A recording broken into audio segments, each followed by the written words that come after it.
Preventing bleeds by treatment, new era for hemophilia. The reason I choose this title because we have such really exciting times with all these new products, not only coming to the developed world, but also making treatment possible for a far larger population than ever have been possible. These are my disclosures. If you want to look to the future, you need also to look back to history. And this is a publication done in Sweden, and a lot of the work when it comes to prophylaxis has started in that country, and it's very good to remind you on that.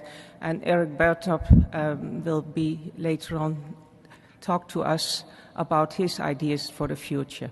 But I take you back first a little bit to history. So these two persons, Biggs and Marijke, already in 1958 made the laboratory diagnosis of hemophilia possible and to discriminate in severe, moderate and mild. The reason I mention this because then that information was taken into the clinic, and Berg in 1964, he looked in the Swedish population. Sweden always have a good record of their patients, and they looked in 102 patients with severe hemophilia, 60 with moderate hemophilia, and 82 with mild. So they were able to do so after they were able to diagnose them accordingly. And if you can see with the blue pile, and I just choose this very old thing because it shows our history, that the patients that had severe hemophilia, especially when they're becoming older, if you can see here, they really had a lot of arthropathy. But when he looked to moderate hemophilia, even to patients that were older, there was, of course, some arthropathy, but it was far less than in the patients for severe hemophilia. And this then, and that's in fact very interesting. So then this was taken further to the clinic, first by Ingemar Nielsen, who was really the first to start infusion in very heavy bleeding children, and was able to show that these children could go out of the hospital and be walking again. And when more products became available, she started much earlier and could demonstrate over her years in career that the outcome became better and better. And then it was a little bit, 10 years later, it was started in the Netherlands by Van Creveld as well. So they demonstrated that severe hemophilia can be changed into moderate hemophilia. And then an interesting observation was done how to dose.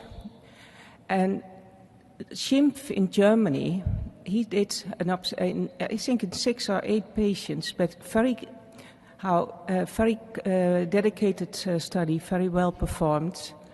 He looked in patients that got 36 units once a week. There was no decrease in bleeding. Then he looked into twice a week, 18 units. There was a moderate effect on bleeding. And with 12 units, 3 times a week, there was no bleeding. And in fact, that is what we now call low-dose prophylaxis.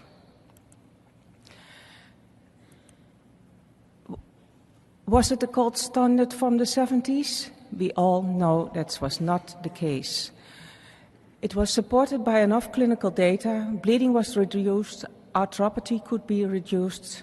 There was pathophysiological support by the comparison between severe and moderate hemophilia, but episodic therapy was until today still the official alternative for hemophilia treatment.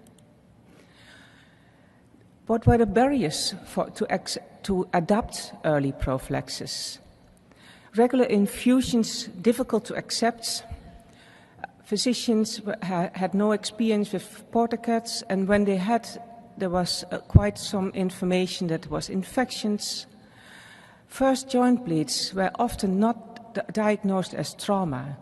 And I think all we have to recognize, when you have a little toddler, they fall all day. And that's not a trauma. That's just what they do to start to learn to walk. And it's not so easy to objectify a bleed in these children, but I will show you later on that these early bleeds later on really lead to your arthropathy in adult, in puberty and adult life. Because that's the problem, and when you want to look to long-term outcome, there is a very long delay between your bleeding and the signs of arthropathy. And this is also because what we want to see, if it's difficult to discriminate patients, and one of the phenotype differences that have been demonstrated in several studies was the age at first joint bleed. And if you can see here on this curve, there's a large slope, so it's going all the way of children that start already to bleed and have the first joint bleeds within the first year or 3 months, all the way up to about 4 years.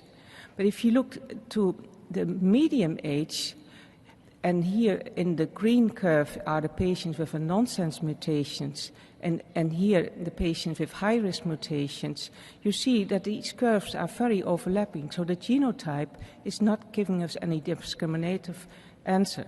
And in fact, this is 1 year old. 1 year, you see that if you start later, already a lot of your patients have started to bleed, and this is on 621 pups carefully followed in the PubNet registry, and this is a publication by Manuel Casau a few years ago in Blood.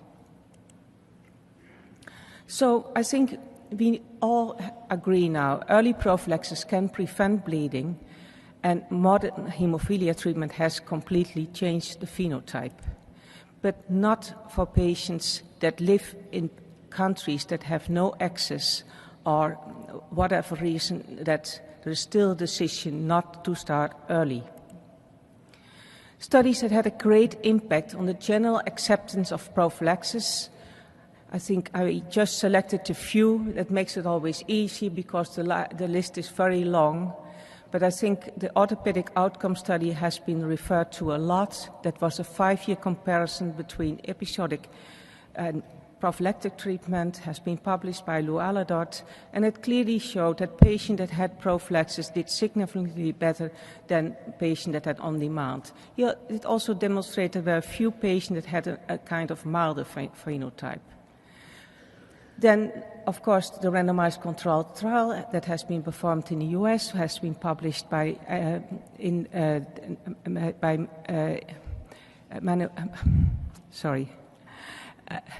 Manco Johnson in the New England Journal in 2007.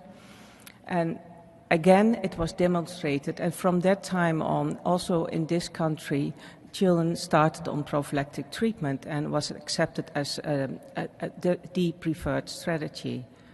And other studies are the long-term outcome studies, comparison between 2 different intention to treat strategies, one in Sweden and the other in the Netherlands.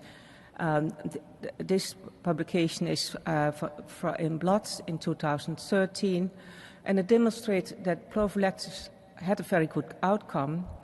And these were all patients that got prophylaxis from a very early age onwards. But the interval dosing may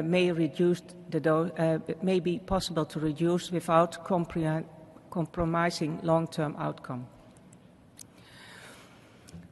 This is a recent publication here in the US, and it reflects that in this country, I think still prophylaxis was not started that early.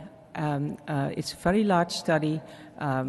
Probably it contains almost all patients with severe hemophilia in America, and they compared it with a large group of patients that are diagnosed with mild hemophilia. And the patients were divided into 4 birth cohorts, what you can see here on the slides. And in fact, the conclusion they had overall that disability was still high in all these age cohorts, even the signs of disability already in the youngest age group, born from 1983, 1992. There was reported overall more than 5 joint bleeds over 6 months in a majority of the older patients, despite very high clotting factor consumption. So again, if we want to improve this, we have to start early. Another study, because there was still debate whether if you do appropriate episodic treatment and start early and have home treatment available with episodic treatment, you could achieve quite a reasonable outcome. This has been a very large study performed in 10 developing countries, in 9 developing countries, in 10 centers, and 255 children with severe hemophilia A were included in that study. They were followed for 5 years. At the age, at inclusion, they were between 5 and 15 years. And what you can see here, that even the ones that had very high dosing still had a lot of bleeding. And I think this is important. So they looked in the number of bleeds and to the clinical score, the WFH clinical score, and you see that this deteriorates over age. And this is the misleading factor that I already pointed out before. It looks like in the first years that, it doesn't look too bad, children are doing reasonable well. But then when they got in their growth spurt, what we know from the boys, when they got to grow at 11 to 15, 16 years very fast, the signs of arthropathy really become clear. But what they showed that it was not it was the number of bleeds and not the dose of the episodic treatment that was responsible for the joint outcome. Other randomized study, although a small study, but it's interesting, it's performed in a center in India. The reason I show this is that they showed that not only low-dose prophylaxis was able to prevent bleeding to a large extent, but that the dose they need for this treatment was about equal than for episodic treatment. So getting a much better outcome by preventing, and of course that's what we want. Episodic treatment cannot prevent joint disease, so low-dose prophylaxis is the preferred alternative. Balancing between benefits and burden. To start early prophylaxis, early diagnosis is crucial. Remember, more than 50% of the children that are born with severe hemophilia have a negative family history at diagnosis. So we have not so much time left to start with them on prophylaxis. Start before 3 years important, because the Patterson score increases with each year of delay. And of course we have to balance these factors in individual cases, but these golden lines that are in data now available, we should not forget about them.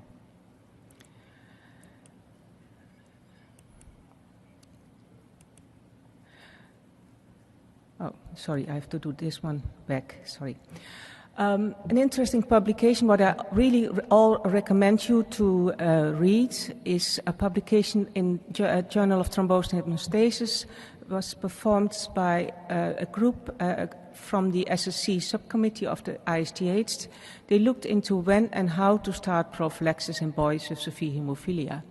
And there are in fact several things to recognize. You can start full prophylaxis 3 times a week, and consider increase to alternate day later on in case of bleeding.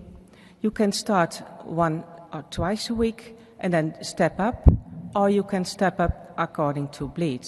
But don't wait too long, because otherwise you still accept a lot of bleeding, and there are examples in studies that leads to more arthropathy.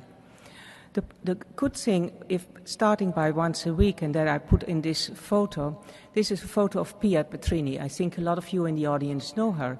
Pia already in the 1980s, has been all her career the pediatric hematology of Karolinska Hospital in Stockholm, Sweden. And she was very dedicated to her patients. And she understood if she started once a week that she could have the family convinced much earlier to start. And at the same time, there was less need for portacats. And that is now demonstrated in data, and I thought it was very important to remind you on this. The Swedish have published over the years many publications, and this is one of them.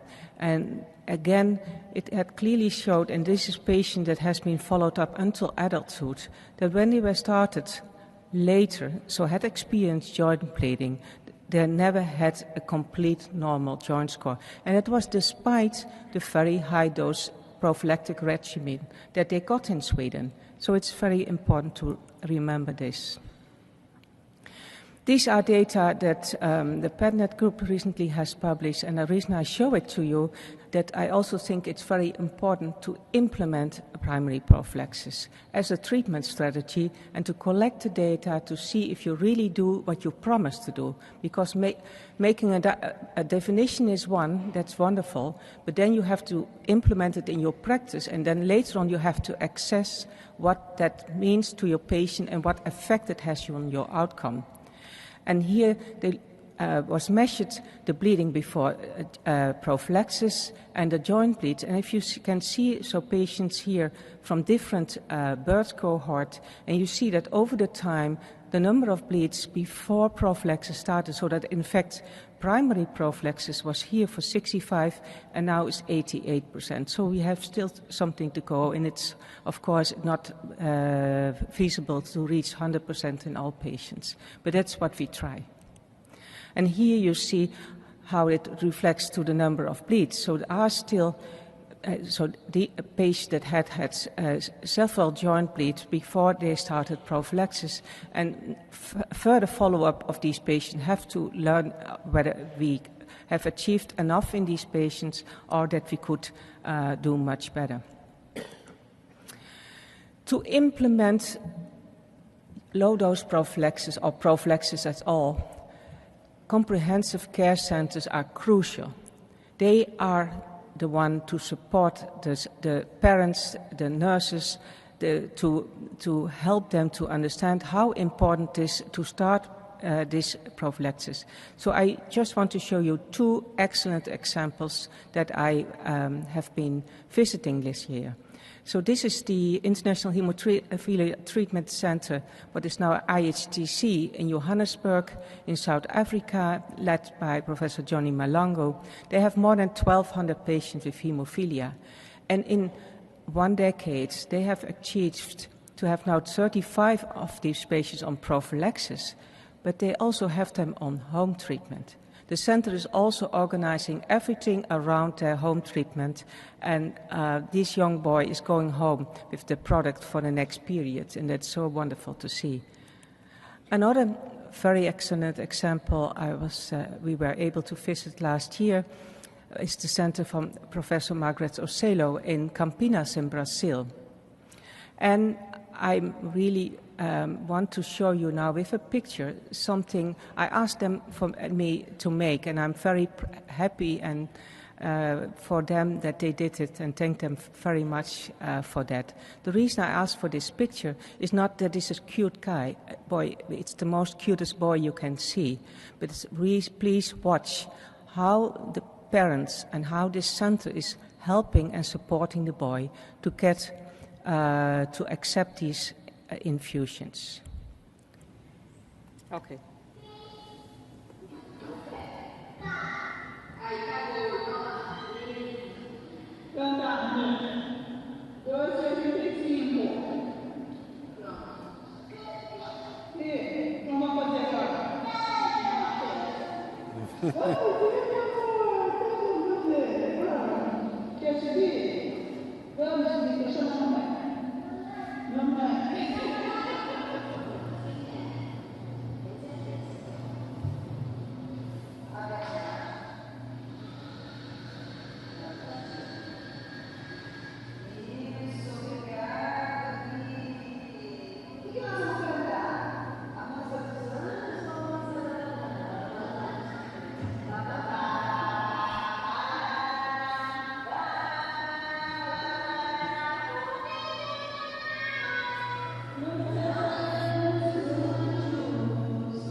I'm sure Margaret and her team will bring this applause to this family.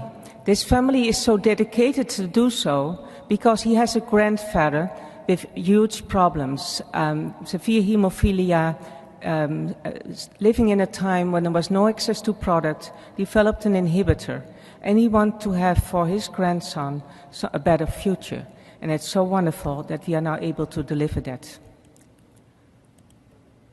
Okay, sorry, I hope that that's always with these techniques. This is a slide that you might have been seeing before, and I've looked at it to see if I could make it better, but I think it's still very valuable for today. So it's also from the same Musvif group, because in fact they had made that slides when they started their study to thought about this episodic treatment, and in fact they want to demonstrate that low-dose prophylaxis in fact is the future.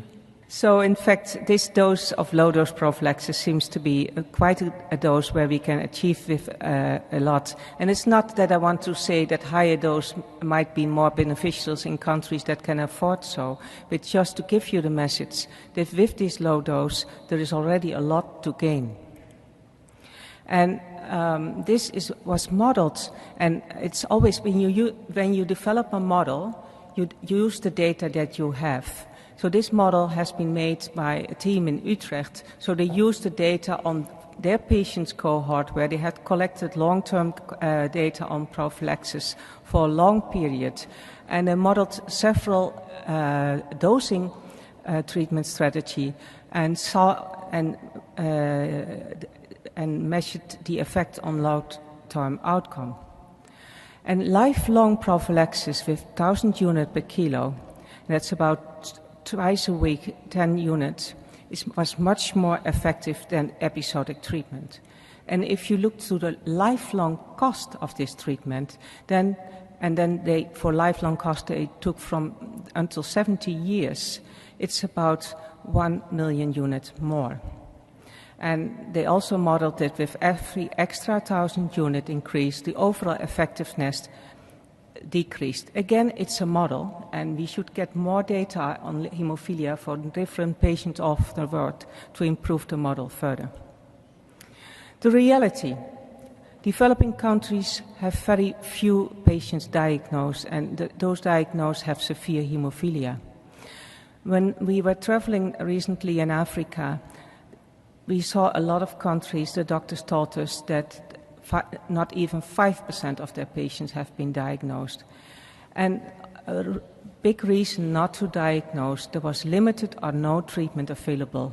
And that was the main reason. If you not have anything already for the patients you have, you're not so eager to diagnose more patients. And I don't know whether some of you were in the meeting yesterday on the Humanitarian Aid Program. It's exciting to see last year what these countries now have achieved in diagnosis and even starting low-dose prophylaxis in children. So the WFH has channels a huge supply of clotting factor. And it has increased enormously, and especially in the last years, we have been starting to get a sustainable program. And because if you want to start low-dose prophylaxis in children, you only can do it with a sustainable amount of planning. Otherwise, planning is not possible, and you can't start for 3 months or 6 months and then say, we don't have any products. So this is what we want to do, and hope that every one of you is excited about it.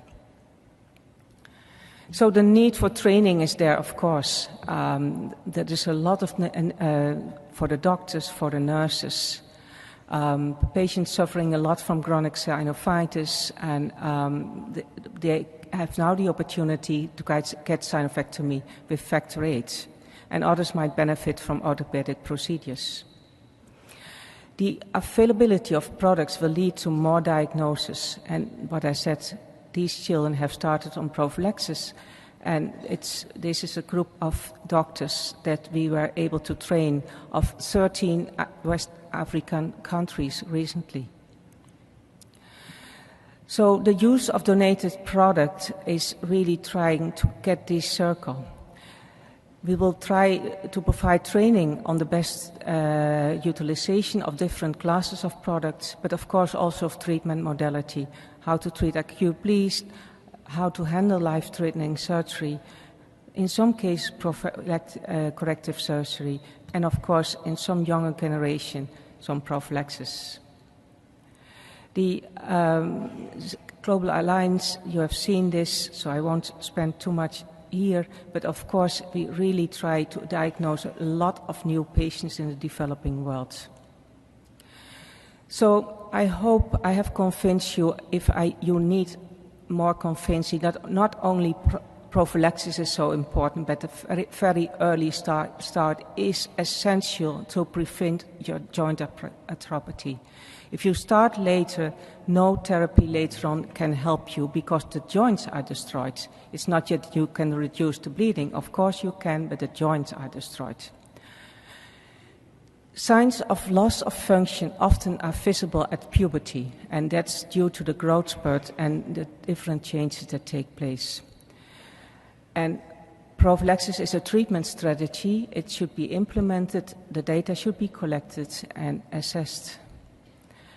And what we all want to see is a bright future for these young boys, not only in our part of the world. We want to let them start to have a vision on life that they can fully experience because we have the opportunities, we have the treatment, we have to bring them to them. Thank you for your attention.